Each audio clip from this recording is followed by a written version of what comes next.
They're very quiet, kind of, hesitant. And then finally, one of the participants said, your idea is great, but I can't even find a pair of pants that I can wear to work. And then another participant said, she's right. I can't find a swimsuit for my daughter. And it was just this like domino effect of people then finally saying all of the apparel challenges that they had are disabled. And I'm sitting in the back of the room appalled at how archaic our discipline and our industry is. I'm like, some of these problems that they're talking about can be fixed with a buttonhole, like without having to, if I want to access an external medical device, I don't have to take the clothes off my child. I can put a buttonhole somewhere and access it. And I'm like, we're not talking rocket science here.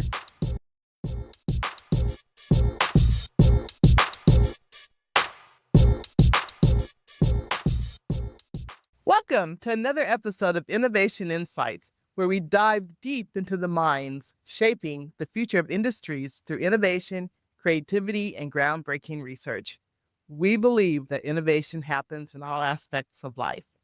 I am your host, Dr. Eulanda Sanders. Today, we welcome Dr. Kerri McBee-Black, an assistant professor and the Helen Allen Faculty Fellow in the Textile and Apparel Management Department at the University of Missouri-Columbia. Kerri's groundbreaking research focuses on the critical intersection of disability and apparel. She has made significant contributions to this area, including publishing 11 peer-reviewed journal articles and delivering 41 presentations at international conferences. In the classroom, Kerri passionately advocates for user-centered and human-centered design. She inspires her students to develop products with their end users in mind, fostering innovation and inclusivity. Her commitment to education is evident in her dedication to professional development.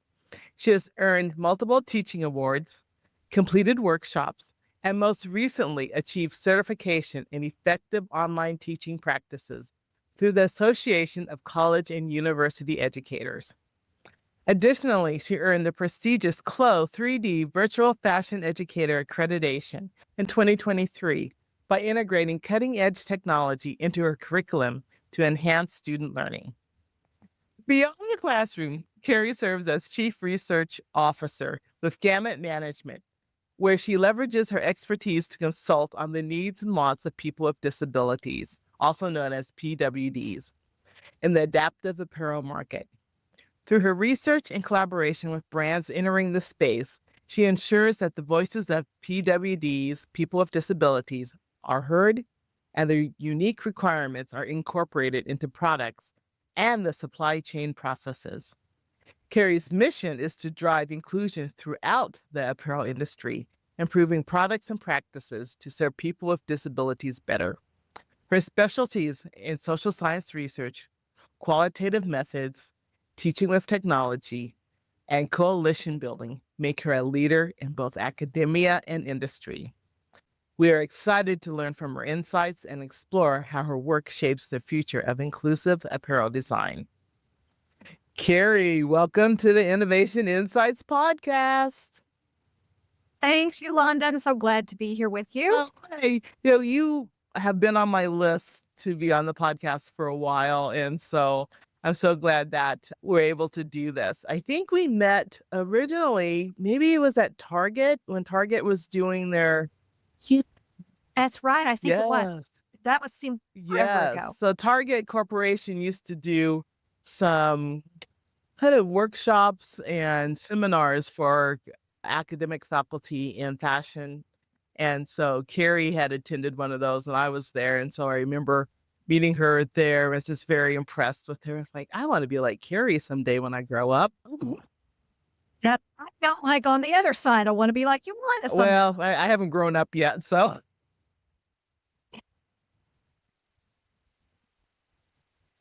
Oh, well, tell us about your journey. How did you get involved with textile and apparel? So that is an interesting journey. My journey is similar to yours, actually, because I was in 4-H when I was a kid. And, when you grew up in a rural area, 4-H was kind of the thing to do. And back then it was, girls cooked, baked, sewed, did crafting, right? So the first time I ever sewed anything was in 4-H, and I had grown up watching my mom sew. Like she had a sewing machine out, and right out in the middle of our home, and sewed for my sister and I and herself. And I didn't really enjoy the sewing part when I was in 4-H. Like I thought, oh, I wanted store-bought stuff. I wanted to look trendy, and I didn't think you could do that with sewing stuff on your own. But that love of kind of thinking about style and thinking about fabrics and thinking about all that just kind of continued into my teenage years. And I loved shopping with my friends. And when I got into high school, they had home economics, right? So kind of a required class you had to take. Back then, I took a home economics one semester and then you did driver's ed like the next semester, right? Back in the day. And I began to really think about fashion in a broader sense, but still didn't have a concept as to really what it was. And by the time I was a senior in high school, I convinced our home economics teacher, I'm like, I need more fashion classes. And so she was like, okay, I'll teach an advanced class if you can get 6 more people to take the class. So I'm like running around my high school, like begging all my friends, just take this class with me. And then I went into my undergraduate as a fashion designer and just completely fell in love with the sewing process at that point. Like I really embraced that component of being a designer and went into the industry and continued my work into grad school and, fell in love with production part of it too. Like learning about the actual industry production and manufacturing part was absolutely fascinating to me. But I had no idea about the global impact of fashion and apparel when I was a teenager. I just thought shopping was fun, right? So that's kind of what got me into that space. Well, thank goodness. Thank goodness. Yay. What? Thank God for Thank goodness for 4-H. 4-H and friend shopping, I still think shopping is fun. What? Yes. Yeah. Agreed. Agreed. So you were in industry and, sounds like you're working on the production, manufacturing side quite a bit. What made you decide to go to graduate school? That is also an interesting story. So my primary interest as a design student was children's wear. So I kind of fell in love with children's wear. My senior design collection was 28 individual garments, which was the largest collection in the history of our department at the time. I was slightly, I don't know, motivated to do that much. I just couldn't stop myself. And when I went into the industry, I worked in children's wear and had the chance. This was right before NAFTA hit. And so all of our production, the Carter company that I worked for, was down in Atlanta, south of Atlanta. And we still had all of our production was domestic. It was all in southern Georgia. So I had the absolute wonderful experience to go down to our manufacturing facilities and approve strike-offs and lab dips and watch sample making. And I got so enthralled with just that process of the industry that I didn't even realize was a thing. But I had always in the back of my mind, I just love learning. I love being in the classroom. I love engaging in thought-provoking conversations and challenging myself. And so nobody had ever said to me, oh, Kerri, you would be good, as a graduate student. Nobody ever told me that. But it was always something in the back of my mind. And I had no idea what it was. I'm a first-generation college student. My parents had never gone to college. They didn't know what graduate school was. And I left the industry because I wanted to go to graduate school. And I had people that I worked with at Carter that I consider mentors that told me, oh, it's going to be a waste of time, right? Because you don't have to have that degree to be successful. And I'm like, well, your definition of success, my definition of success are two different things. So it was just purely my dad, God bless him, told me when I was thinking about it, he said, you're young. If this is what you want to do it. You don't have to know all the details about it. You'll figure it out as you go. And I did. I made mistakes. That master's program was not the best starting off point, having been a first generation student. But yeah, it was the best path I could have taken, I think. Well, and what a great message too that, you might not, that your father had that you might not know. And I think I know many of our students think that Yes. when they're graduating that they need to have everything mapped out. I mean, I used to think that. I thought I needed to achieve everything by the time I was 25 because I don't know what that what I thought was going to happen at 22. That's it. We're in. Yeah, yeah. It's like, but so what a great message from your father to do it. And yeah, you don't know what's going to happen, but that's okay. Now, yeah, exactly. And, you don't know what you don't know, which is one of the things you figure out when you go to grad school is there's a lot you don't know. But yeah, thank God my dad and my mom were just, even though it was something that they just didn't know, they weren't afraid of it. They weren't scared, and they were like encouraged, like, get as much education as you can, kid, because, that is the best investment you can make in yourself. That's fabulous. That is fabulous. So, and so then what made you decide to get a doctorate? So I took a break after my master's program. I don't know if I probably have never told you this because I've never had lengthy enough conversation with you to tell you, but despite being so anxious and energetic to start my master's program, I had a little bit of that. I had one person on my master's committee that I didn't get the chance to choose. So this was in the mid 90s, right? So graduate education was slightly different back then than it is now, thank God. And it was a very tumultuous relationship. And so I found a mentor in my department who she's no longer with us, but if it weren't for her, I wouldn't be where I am today, because she and I would literally meet in the basement of our building, like back in a corner once a week. And I would just vent to her about my challenges. And she would give me advice about, how to navigate graduate studies and being a graduate student and the hierarchy and the politics and all the things that come along with it. And she was like, don't let it stop you. Like, you are intelligent, you are smart, you have the capability, you just got this barrier in front of you. But by the time I finished my master's, I was exhausted, Eulanda, like just from that challenge of trying to prove myself every day, not only to somebody else, but to myself, that I could kind of do it. So I'm like, I'm going to go back to the industry, take a break, which I thought would be, I don't know, 4 or 5 years. It ended up being 20 years. Wow. And I came back when I was 45 to finish my PhD. So if I can do it at 45, and I was teaching full time, I had a son that was in elementary school, a husband, aging parents that we had moved in with us. If I can do it at 45, anybody can do it. But even though it's this really traversed, winding path, it brought me exactly where I need to be, because I think about the research I'm doing now, I wouldn't have been that person if I'd have finished my PhD immediately. So there was something at play that made me take that diversion and brought me back, I think, because this is where I'm meant to be. I love that, because so many times we have twists and turns in this journey and we're like, why? It's not fair. Why? But yeah, it all works out in the end. It really does. It really does. Yeah. Yeah. And I remember meeting you. Yeah, I think it was right when you first had started. And then we were at an ITAA. We were traveling there, and you and your husband and your son were there traveling. I think we were commuting from the airport to the hotel and tried to navigate that in a new city. Yeah.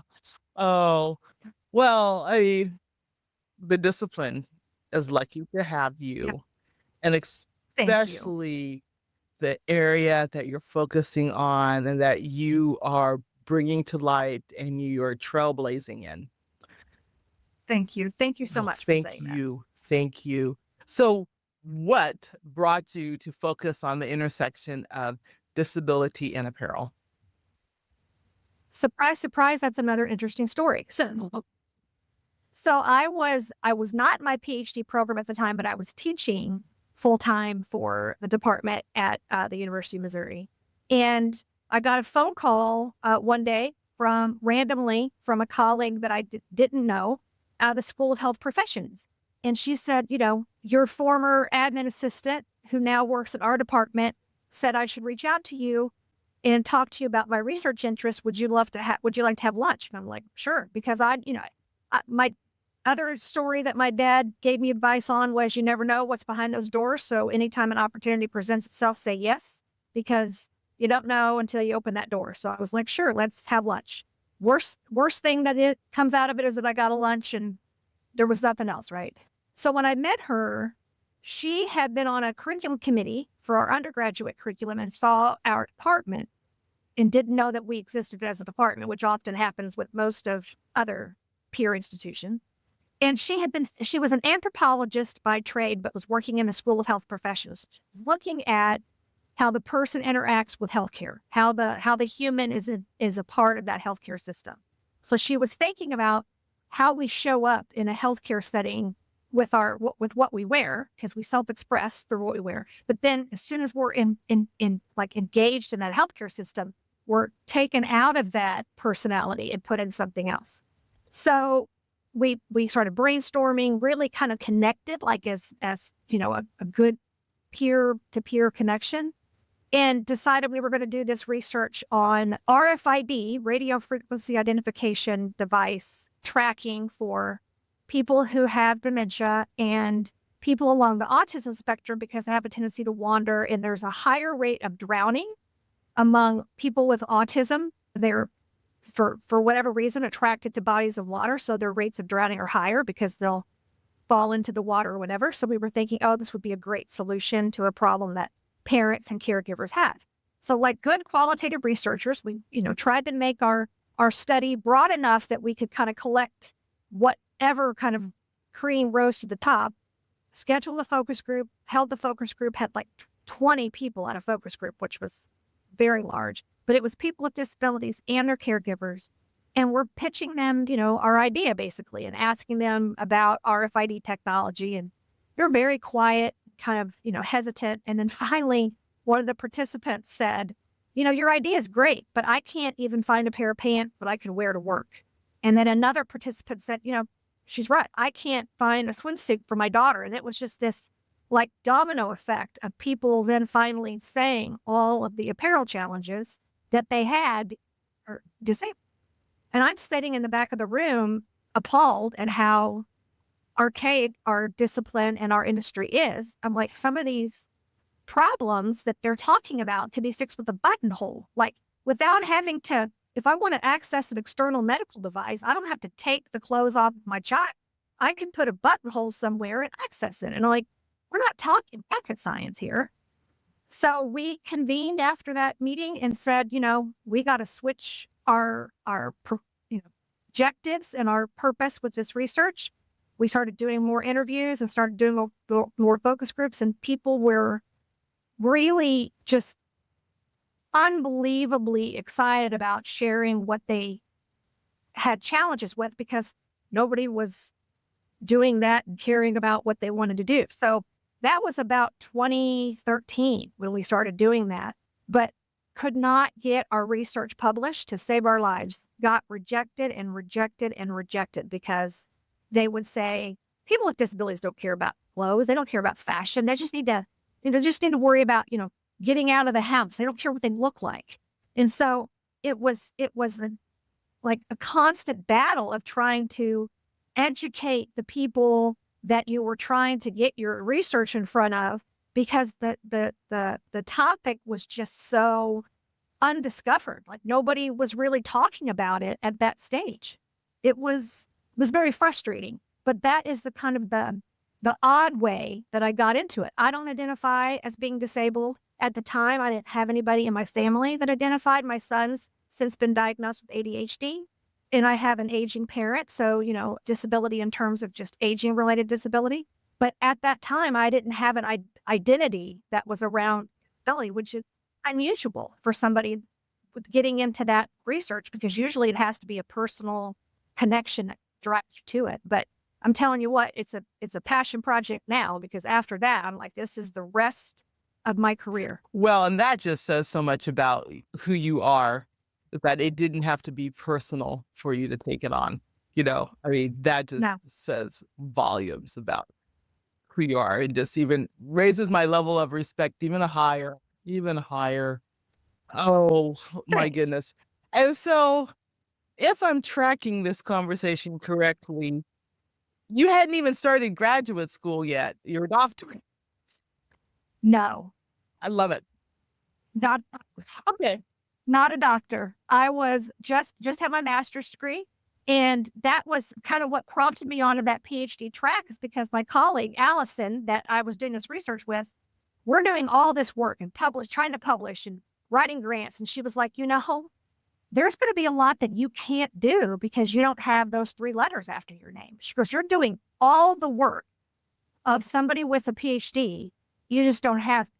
And I was like, but it's been so many years since I was in a graduate program, and, could I do it? And then, my department chair now, but was a colleague, Dr. Junha Berkshire, had been encouraging me. And I was like, yeah, but I don't think. And I didn't think I was a researcher, Eulanda, believe it or not. Like, I never had the confidence to believe that I could do research because I had that bad experience as a master's student that kind of impacted my confidence all those years later.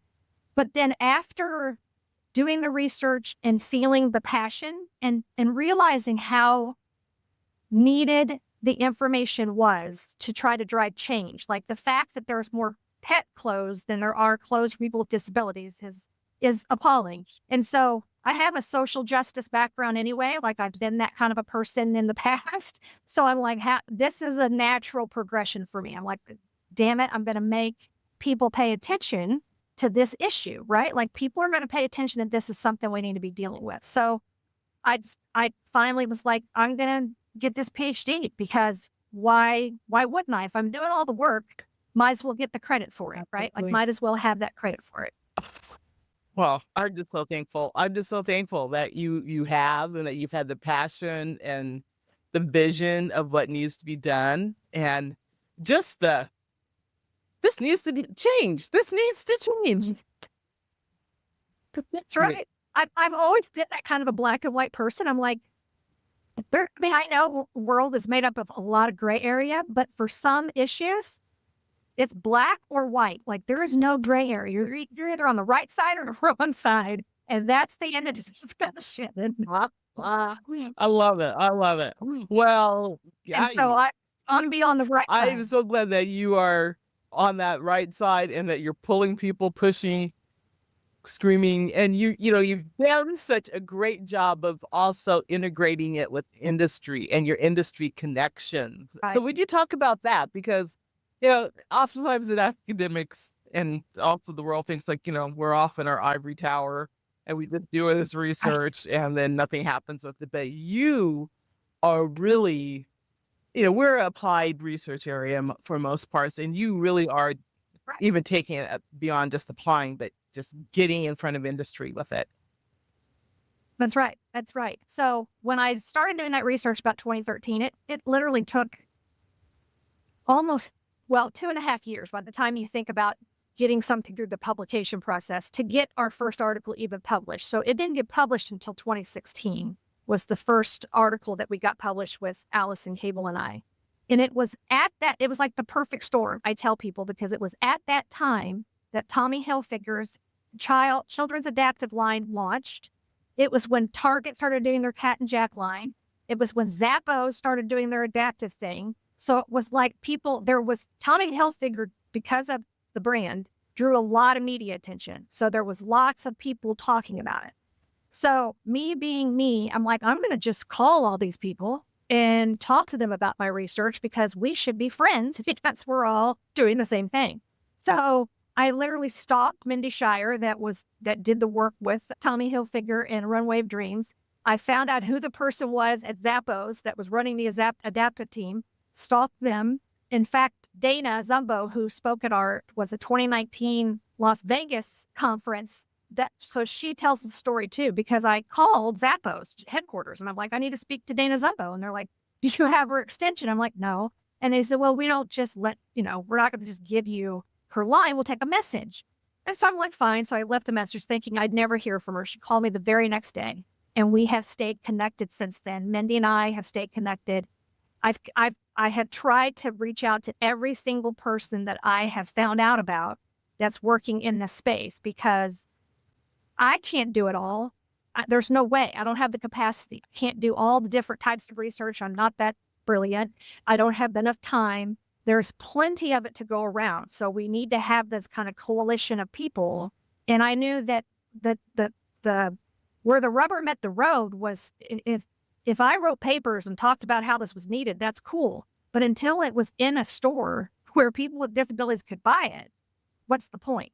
So it was a no-brainer. Like, industry had to get engaged. And so I put myself out there. I'm like, if they tell me no, they tell me no. I'll just move on down the road and go to the next person until I find somebody that says yes. So, and the really cool thing about this particular type of research is that the people that have gotten into it from the industry either have a personal relationship with disability or have either personally or, adjacently had experience with it.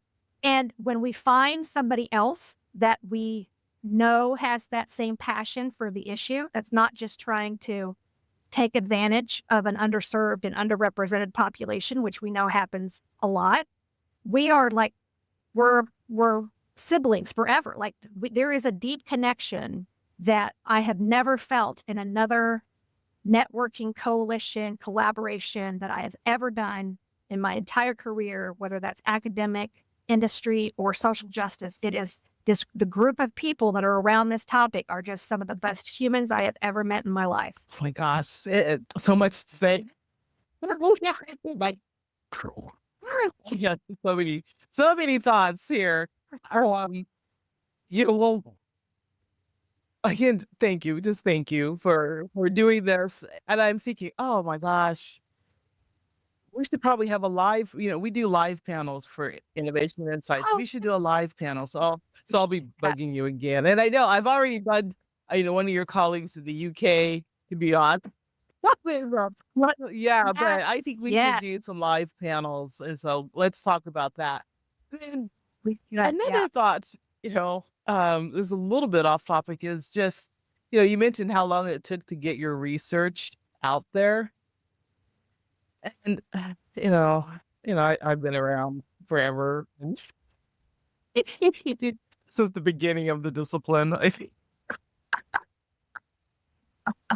My former dissertation advisor would not, it was Joan Laughlin, who some people know the discipline that was, icon.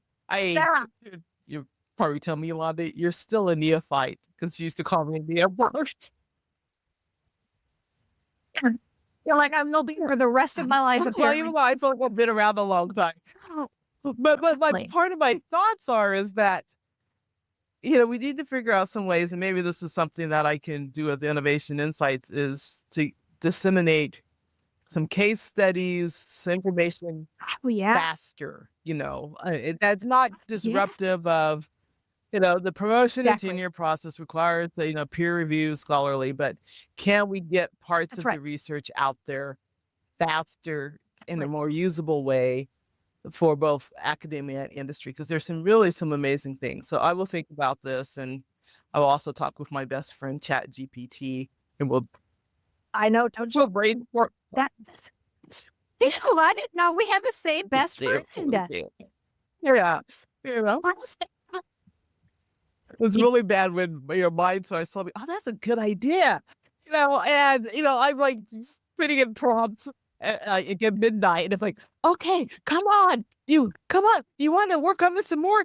I'm like, best friend who's a machine. I'm tired, and no, I don't want to work on this more right now. I just look like, leave me alone, ChatGPT. But seriously, I'm just thinking about that. But, thank you for just making that bridge again between academia and industry, and it's such an important topic. And what's really fun to see is that now you have students, we just recently had our main conference, International Textile Apparel Conference, and I think I was presiding or trying to preside over a session, and trying to well, they try. And, one of your students, is doing some incredible work, so tell us a little bit about how are you preparing this next generation of scholars to, be on the right side. Exactly. Well, one of the first things I do is I try to include empathy into my classes, right? So I do a lot of conversations with my students about our classroom as a community. and it's a safe space, and we can make mistakes, and there's no judgment, and we're going to come in here and we're going to try. But that's all I expect. Because if you try, you're going to learn. I mean, that's just it's a given. So I try to establish that, but then at the same time, I introduce this topic. And I used to first do it like, make them look at people with disabilities. And since then, I've evolved and become a little bit more flexible. And so now it's like just underrepresented consumer groups, right? Like it's not just people with disabilities that are underrepresented. Let's look at all of the underrepresented groups that are out there. Aging, religion, race and ethnicity, and ability and inability, and all the things that go into gender, non-conforming gender, all the things that go into it. And so I had to let go of my control a little bit because I had this idea of what I wanted my students their outcome to be. And then I realized, I have to let them show me how they interpret this. Like that's part of being a teacher, an educator. Like giving up some of your control and seeing if they can take what you've given them and run with it. And have been every single semester, I'm amazed. And I've integrated from my introductory class where they just kind of conceptualize ideas all the way to my capstone class. And I have students that are like right now I'm teaching the capstone class, and we were talking about they're going to do user-centered design in the capstone class where they have to engage with the user throughout the process. And I have a student that wants to work with women in construction because of workwear challenges, right? I have another one that wants to work with patients in Alzheimer's and dementia patients in nursing homes because of like the ability to still be fashionable, but still the functionality related to it. And then I have a student that wants to work on swimwear, but for large-breasted women because she had a breast reduction and the challenges that she faced. So it's never the same. Like, I don't know about you, but when I used to teach traditional apparel design and product development, it was a lot of the same. It was, a lot of rich, white, young girls in couture level design. Like, I'm like, okay, I don't want to see that anymore. I don't want to have 7 groups showing me, $3,000, shirts, because that's not realistic as to what our industry is about. Doing this has, in a way, forced my students to think beyond the natural traditional approach, and they come up with it on their own. One student yesterday wants to work with little people who have dwarfism. And so they all came up with these on their own. I know. I cannot take credit for all of it because it has to be their creativity and their mind that generates it. But I will take credit for putting that seed in every single class that I've taught that got them to this level where they can say, oh, I can think bigger than the traditional way. And I think that's really key that you have that seed in each class. I used to teach a 300 level design product development class. We did computerized pattern making in there, and I made them do a group project, and I would prescribe basically the target market. And, and I would, try to have some diversity within that, and, nowhere near what you have. But I remember one group had 40-year-old pregnant women, and they thought that I was a demon. Kidding. For just assigning that to them. How dare you? I mean, one student stood up in the computer lab and yelled at me and asked me, and I wasn't even 40 at that time, why are you doing this? Is it because you want to have a child at 40? That's like, no. well, I'm not even 40 yet. I know I'm over 25, so you think that I'm like 80 years old now. And I was like, wow, you just really stood up and yelled at me. Yeah. That's the same reaction I got when I first started doing it. They were like, how dare you make us not look at, young, rich, consumers. I'm like, because there's a whole lot more out there than young, rich consumers, man. Not many young, rich consumers. So if you want to eat, they think they're going to make $400,000 a year. But I think the key for you too is, like you said, that you threaded thread. Yeah. I can't say it. You thread. You put the needle in the thread all the way. Love it. Love it. Or early on, in their academic program, and so that was key. I was throwing it at them, in one project at the 300 level, and some of them threw it right back at me. Right. Exactly. Yeah. Exactly. And in the beginning, it's not what they're used to as design and product No. development students. They're not used to thinking out of the traditional, even just women's wear. Like, to even get them to think about menswear, children's wear is stretching it sometimes. So, I mean, I can understand that, and not everybody, not all the students are sold on it, but the majority of them realize benefit of what they get out of doing it, because they're forced to think about a consumer in a way that they just never had to. Because if you're thinking about a young person, you just reflect inward. You don't have to think outward. Well, I always found that projects were much better when they had to think about target market that they weren't a member of. Yeah, and this I just had Lindsay Vincent Culper, who works in the fishing apparel industry, on the podcast. Cool. And this and she's done all types of outdoor. So this kind of goes against what I was on my soapbox about in that podcast, that you need to be a member of the group. But I think for really technical outdoor, I cannot design ski wear. And she said that she didn't fish before she took that one job that's now led to multiple years in this career. But she said the first thing that she did after she moved from Colorado to Montana was she learned how to fish, and that really helped inform. And so, but for some ready to wear, you don't need to be in that target market. No, you don't. And unfortunately, the reason why some of the disconnect happens with apparel and the consumer is because the brands don't take the time to understand the consumer. I mean, it's an investment of time, which equals money, right? So it all comes down to the good old dollar, and I understand that. But then you get all of the revenue income challenges that these brands are facing because they're not hitting the mark. And like I tell my students, if you want to know what a 40-year-old pregnant woman wants, I don't know. How about you go ask a 40-year-old pregnant woman what she wants? Like, it's not that complicated.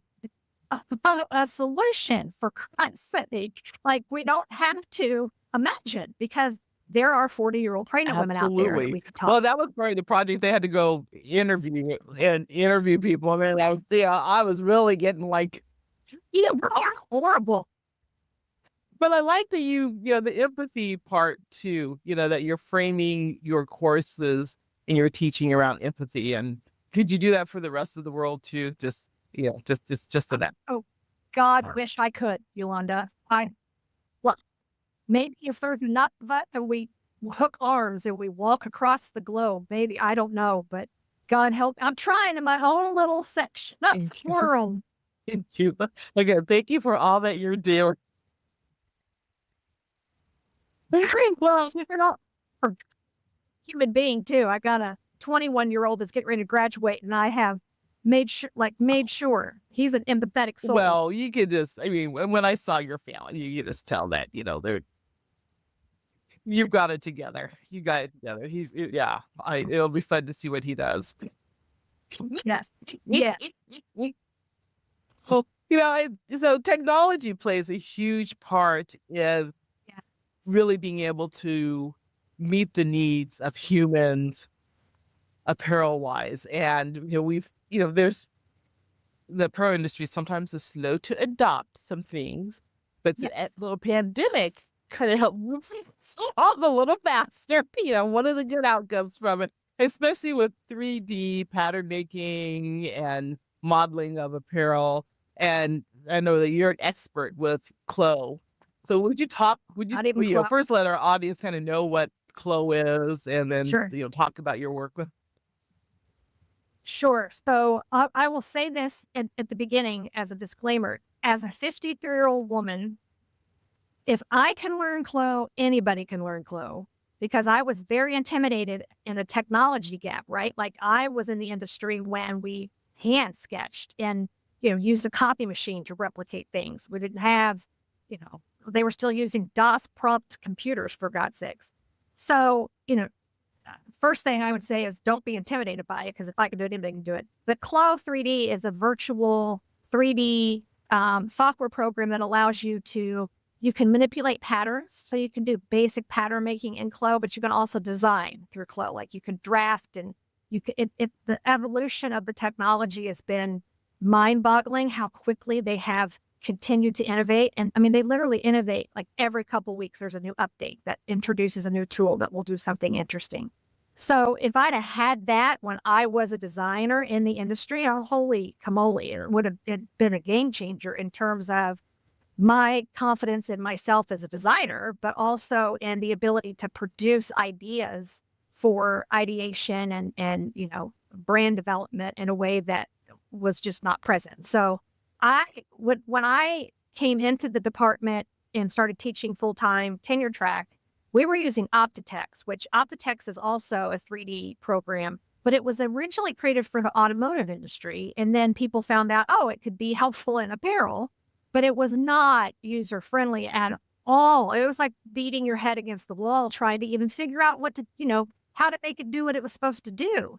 And so I kept trying to get my department chair to invest in Clo. And they, as a good department chair should do, like monetarily, financially, like we've already invested in this. Why would we invest in something else? And I kept at it and showed the pros and cons and the price difference and just the level of intimidation our students had with it. None of them were becoming proficient in Optitex because they were too afraid of it. It was too wonky. So I said, they can, the first day, if I will tell you, the first day I teach a class with Clo, they will be able to create something by the end of that class. They will be able to create something that looks like a garment on an avatar. I guarantee it. And there's no way you could have done that with Optitex, not with my lack of knowledge of it. So, it was horrible. So I finally convinced our department chair to invest in it. And then me being me, I got to know the person at Clo that helps with the colleges and, asked all kinds of questions, because I have no problem asking questions. If I don't know something, I have no problem admitting that I don't know something. And so I was like really wanting more training. And so he did a one-on-one training with me and a couple of other colleagues, and we kind of got the scope of it. But I'd never had enough time to really work in it consistently to become as proficient as I wanted. So I asked my department chair, I'm like, can I do like a job shadow over the summer in the department help pay, where I go and like sit next to my friend at Clo and learn from him? And she was like, well, sure. Like, yeah, we can organize something like that. Talk to him and see what it would cost. So I called him and talked to him about it. He was like, why don't we do something for all the educators? Like, if you want it, there's got to be other educators. I'm like, score. Like, yes, let's do that. So they worked on a program and developed a Clo certification for educators.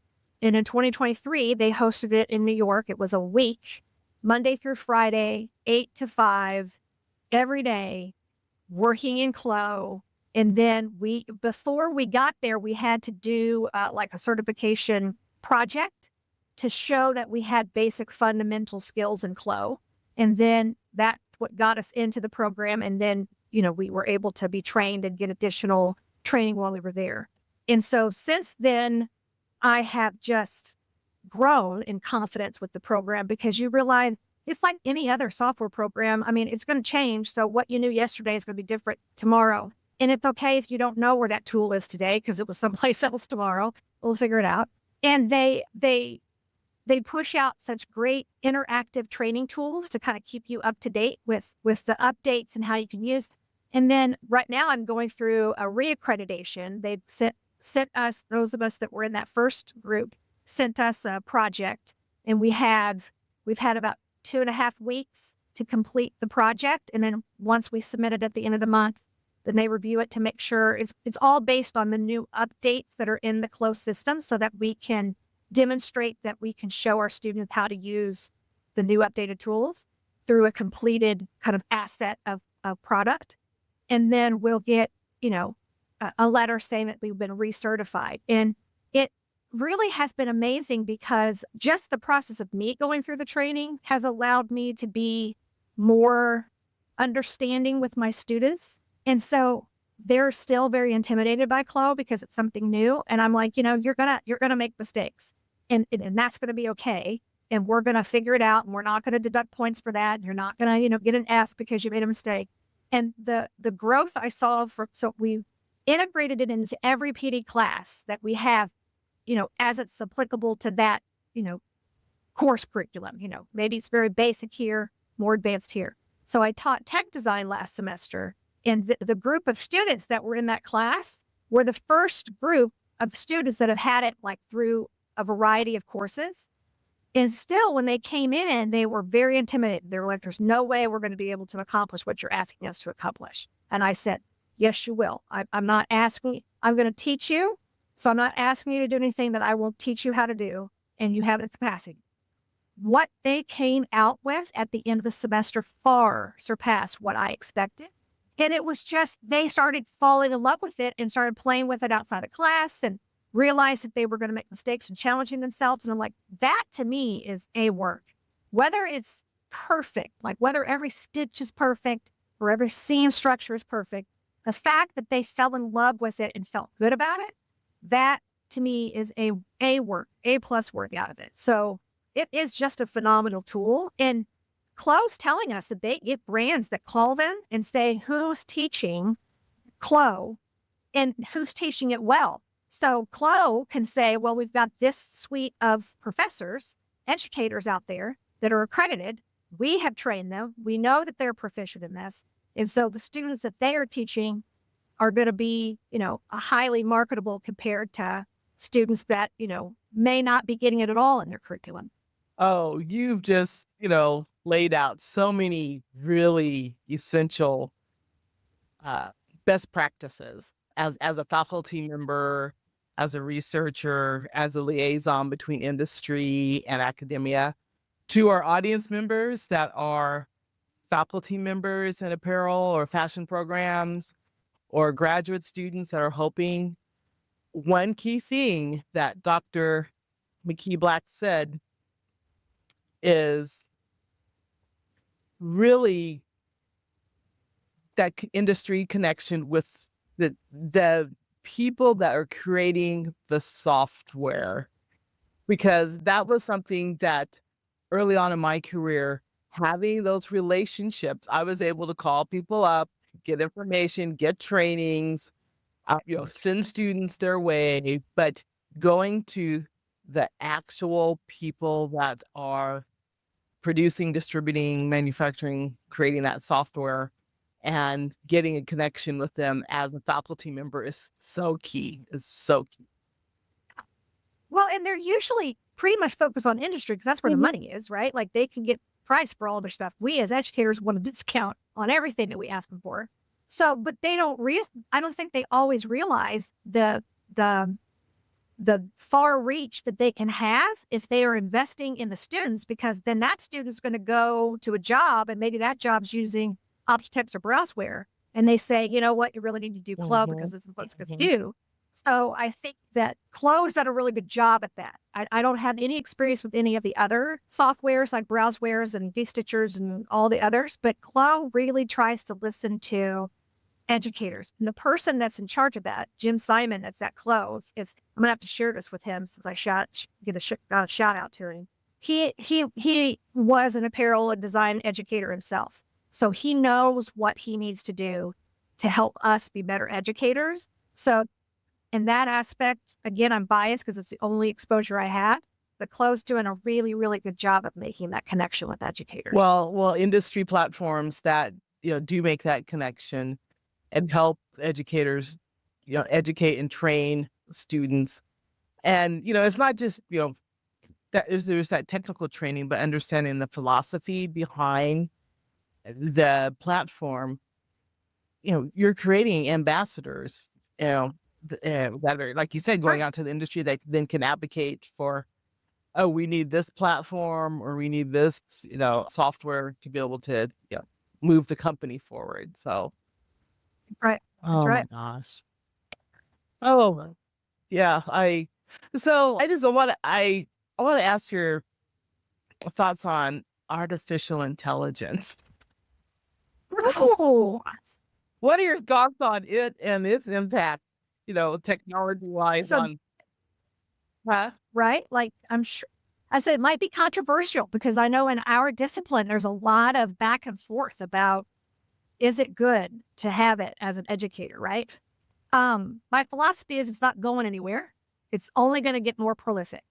So it's no different than when we started having these phones, with a calculator built in and miniature computers right at our hand. And how are we going to keep our students from using their phone? You're not. So how about we figure out how to integrate, find a way to teach that they don't want to look at their phone, maybe.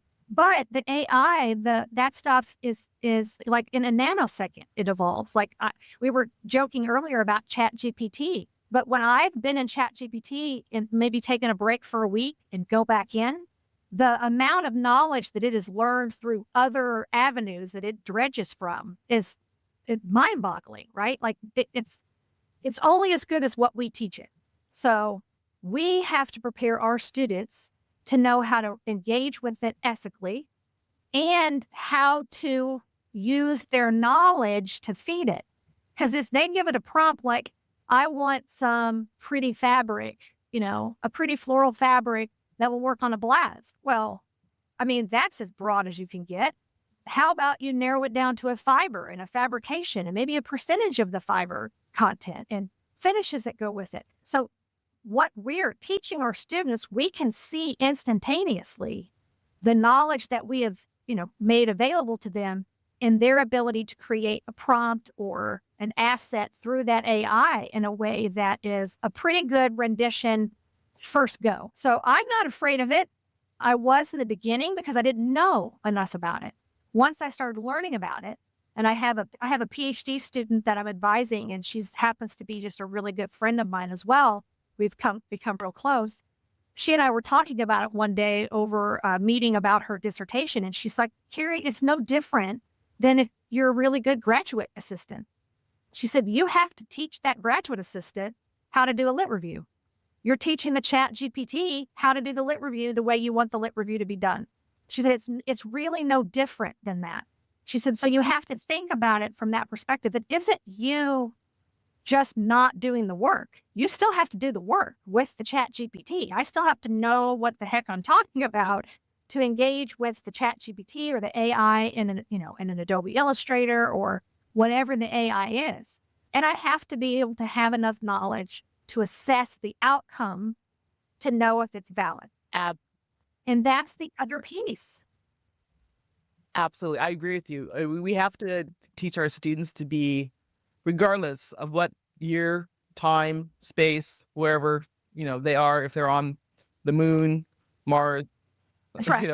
50 years from now, they need to be critical consumers of knowledge. I mean, that is something that we have to help them. And, Chat GPT or any of the AI platforms might come back with something that's like, not this, this not right. But, innovation insights, there is no way, because, this is my side gig and, it's vacation days like today when I'm recording, or before 8 o'clock or after 5 o'clock or weekend. There's no way we could build this business without AI helping me. And I have trained and trained and trained. And like I said, now it knows me. It's like, oh, Eulanda, that's a great idea. Hey, that's working. It's all about wrong. Like, no, I'm not. And this is creepy that you're thinking my ideas are great.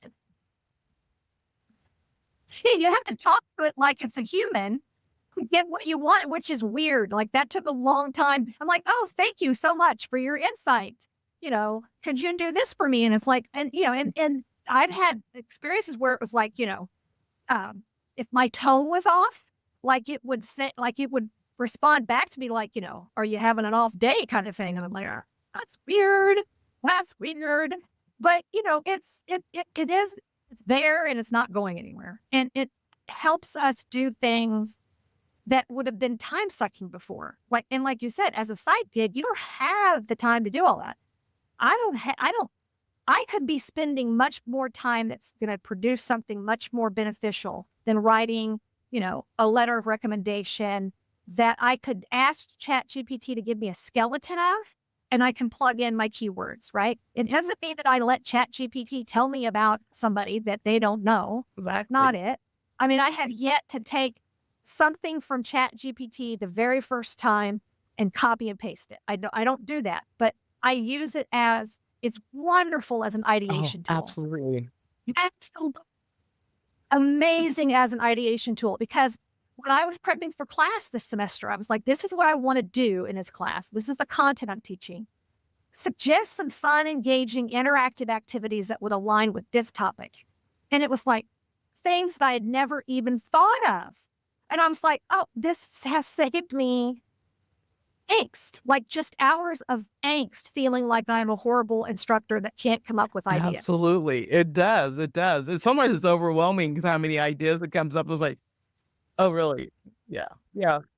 I know. And then it's like, okay, do you want to, dig deeper into these ideas? And I'm like, oh, I don't want to digest, the 20 ideas you gave me. I'm not ready to. Yeah, I told it, can you make that less intense? Can we rein that one back a bit? Well, I want to get your thoughts on, how do you define innovation? We ask all of our guests this. I love that question. I think how I would define innovation is thinking creatively about your perspective on the world, right? Because if you're innovative in your thought, if you're innovative in your relationship with people, then that innovative thought is going to seep into every aspect of your life, right? We often hear a word like innovation and we think it has to be, I have to be developing like something that takes me to the moon, or, something that's going to completely change the paradigm of our world, right? Like, when computers were created.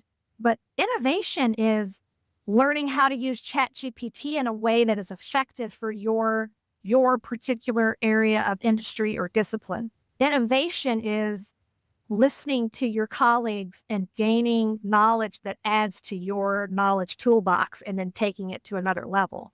That's how I see innovation. I love that definition. And it so aligns with, we just started some rebranding in 2025 where our name, Innovation Insights, the I at the beginning of innovation is lowercase, and then everything else is capital, because we are embracing the small innovations. And, it doesn't have to be, solving some major global issue. It can be small things. So you really provide some nice examples of that. So thank you. I love it. I love it. Okay, well, we're going to have you back, because there's so many things to talk about. Yeah. I am game anytime, anywhere, sister. Okay. That sounds good. And yeah, I will be bothering you about all types of things. You can be like, Eulanda. Yeah. No. I'm not seeing email. I would never say that. Would never do that. Never, never, never. I have watched you from afar for years before you met me. So there is never a time that you could say no. That you could ask me and say, I would say no. Absolutely not. Yeah, I think I should probably apologize for what you saw from far away. No, it was, every single bit of it was wonderful and professional. Above par. It's true. It's true. It's absolutely true. Well, I'm so, proud of the work and inspired by the work that you're doing, and, let me know how I can personally support you, or Innovation Insights can support you as you continue to work, and we'll have you back. I'll be bothering you over and over and over again. Yeah, so panels, studies. Let's do it. I'll help. I'll help. That'll be good. Oh, we're gonna change the world on podcast. Absolutely. Oh, well, to our listeners, I hope that you found this conversation as enlightening and as impactful as I have. To learn more about Dr. McBee-Black's work, please visit her profile at the University of Missouri Textiles and Apparel Management Department website. We'll make sure that items are linked in the podcast episode and the clips that we produce from this. And just thank you for being here for another episode of Innovation Insights podcast. And be sure to subscribe, leave comments, review. If you have ideas for other people that you'd like for us to have on the podcast, let us know. And until the next time, keep innovating, keep dreaming, and keep making a difference.